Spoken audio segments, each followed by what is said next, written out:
Look how precariously I have kept the camera there. It's risky. Damn. It doesn't zoom that much actually. I mean, I would have liked it to zoom more. Maybe 17 to 35 would be nice.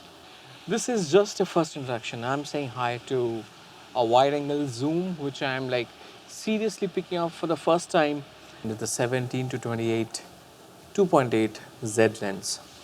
Now, this is my second attempt at making this video, and I'll tell you what happened. What happened was the video was out of focus, and it was not out of focus because the camera was not focusing well enough. It was out of focus because because when I'm holding the camera like this, when I'm holding the camera like this at the base of the lens, what was happening is I was touching the ring, the lens ring, and as I touched it, I kind of readjusted. It went into manual focus mode, and Nikon's have that feature. So in video, I realized what I need to do when I'm doing this vlog type thing, and I typically don't do vlog type things, is that what I need to do is I need to set the ring function to do nothing. So that's just one thing which I wanted to mention before I get into the rest of the discussion on this awesome 17 to 28 2.8. I think this is an interesting lens because this is just the right size. This is just the right. If you want a wide angle lens for someone like me who doesn't do a lot of vlogging, who doesn't do a lot of wide angle stuff, this lens is a good introduction to wide angle content, right? I mean, I would go for a zoom which is adequately fast.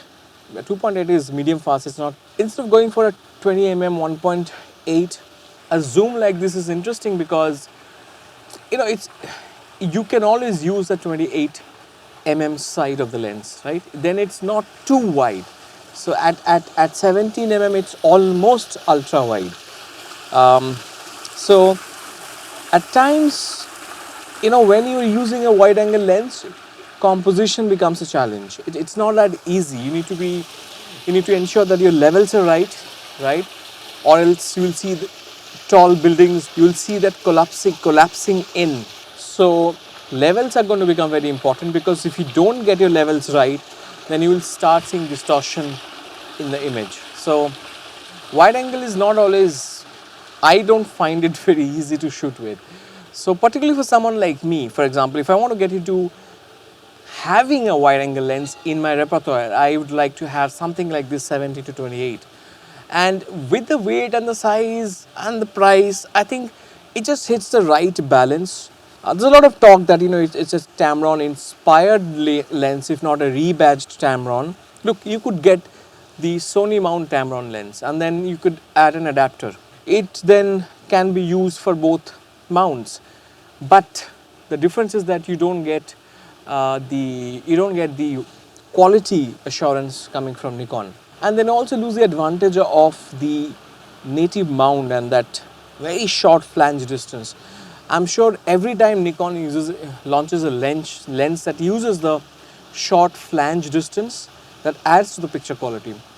And well, I have no way to substantiate that right now, especially for this lens, but I can tell you that from what you have seen, the remarkable image quality that you see from the Nikon lenses come from the fact that I have taken a few pictures with this, not too proud of them, and I don't like the wide angle distortion. Having said that, this lens doesn't have much distortion.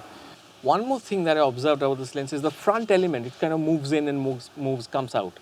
The front element moves, although it is an internal zooming lens, which is great because then if you are putting it on a gimbal, it's just easier to manage on a gimbal. But the front element still moves, right? It comes in, comes out, and goes back in. And I have this itch when I see something like that happening on a lens. I feel like just pressing on it. I feel like just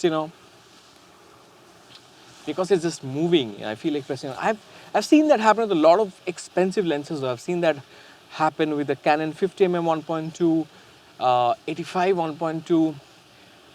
I find that annoying, to be honest, because it's especially on an expensive lens. I don't want that at all.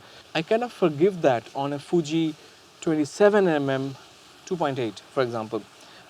It's a pancake lens, and If it kind of does that, I'm fine. I'm okay with this as well. It doesn't make much noise. It's really quiet while focusing. As you can see, it's not making any noise at all. So, all in all, I think it's an interesting lens. I think it's a good lens to have, especially if you want to have one wide angle something in your camera bag. When I see that I'm feeling creative with this lens and I want to go wider, I want to kind of have something that's even better, then maybe the 14 to 28 2.8 by Nikon, the S line lens makes sense. But for most people, this is a fantastic start to their wide experiences. But how is it on the Z30? Firstly, it's much lighter. It's far more convenient, it's lighter. And I think it doesn't have the same width, of course. At 17 mm, at this lens's widest, I think you're going to get somewhere around 26 to 27, 26 to 28 mm, somewhere between that mark. But this is really easy to handhold because the camera is much lighter, and at the same time you get very good autofocus on the Z30 with this lens. Really good, really good. This lens does not have VR though. This lens does not have VR, and the other benefit of using it with the Z30 is that I can see myself like on the screen there because it's got a swivel, flip out screen, all that. What is very clearly visible is that this lens does not have a lot of distortion. It does not have a lot of flare. You can see it here, right? You can see there's a lot of light sources. It does not have a lot of flare, right? And it doesn't have a lot of, what do I say? It doesn't have a lot of chromatic aberration also. I'm going to show you a few pictures. It doesn't have it doesn't have a lot of distortion as well. So it is fast to focus. It is quiet. Um, it is weather sealed. So, I think it's an amazing value for money. So, if you're looking for a wide angle lens, this is the one you should go for. Instead of saving all that money and waiting another year to sort of to be able to afford that S line lens, I think this is the one you should start with. This is the one you should start with.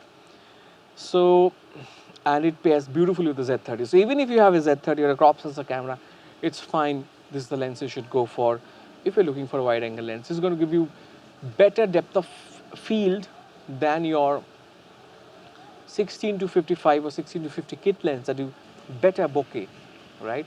And that's the reason now for a lot of people to actually go for this lens, even if you're on a crop sensor camera, mind you. Okay, I'm going to see you very soon with another video.